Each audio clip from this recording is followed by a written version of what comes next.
कभी कभी अगर ऐसा लगे जीवन में कि दुख बहुत ज़्यादा आ गया है, बहुत तकलीफ आ गई है, तो लाल चंदन को घिस कर उस लाल चंदन का लेपन भगवान शंकर पर कर कर फिर पानी चढ़ाओ।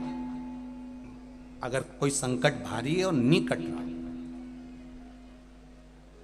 जैसे किसी नारी का गर्भ नहीं ठहर रहा, 15 साल हो गए, 20 साल हो गए, 25 साल, जैसे इसने लिखा एक माता ने कि 18 साल की बेटी हो गई थी पर संतान में पुत्र नहीं, तो उसने भाव से कथा सुनी।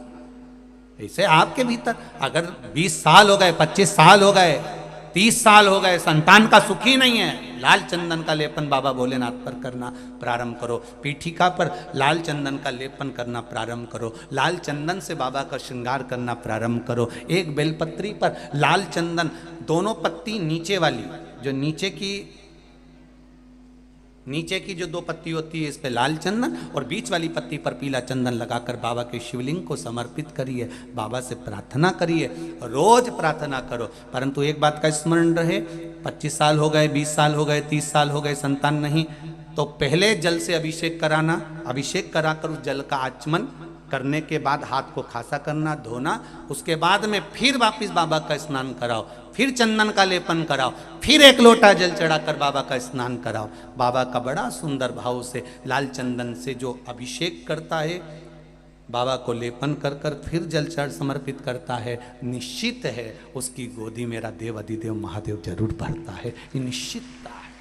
हम तो बेटियों से भी कहते हैं, जिसका विवाह नहीं हो रहा हो, 25 साल, 30 साल, 27 साल, 28 साल, 32 साल, 40 साल हो गए हो, नहीं हो रहा हो बेटा बेटी का विवाह, उसे लाल चंदन का प्रयोग अशोक सुंदरी वाली जगह पर 7 बिंदी लाल चंदन की लगाकर 7 बेलपत्र 7 बिंदी पर रखिए और महाराज अपनी कामना कर कर भगवान से आइए। बाबा देगा, करेगा, 3-4 महीने में विवाह पक्का करेगा। ये लाल चंदन की महत्वता है शिव तत्व।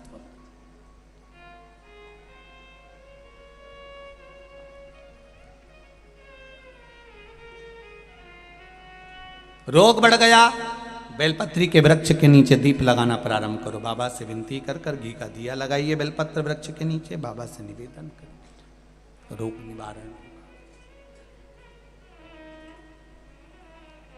मिलता है सच्चा सुख केवल भगवान तुम्हारे चरणों, भोलेनाथ तुम्हारे चरणों। ये जीवन का सुख है। भगवान शंकर के चरणारविंद का अगर सुख मिल जाए तो इससे बढ़कर कोई सुख नहीं।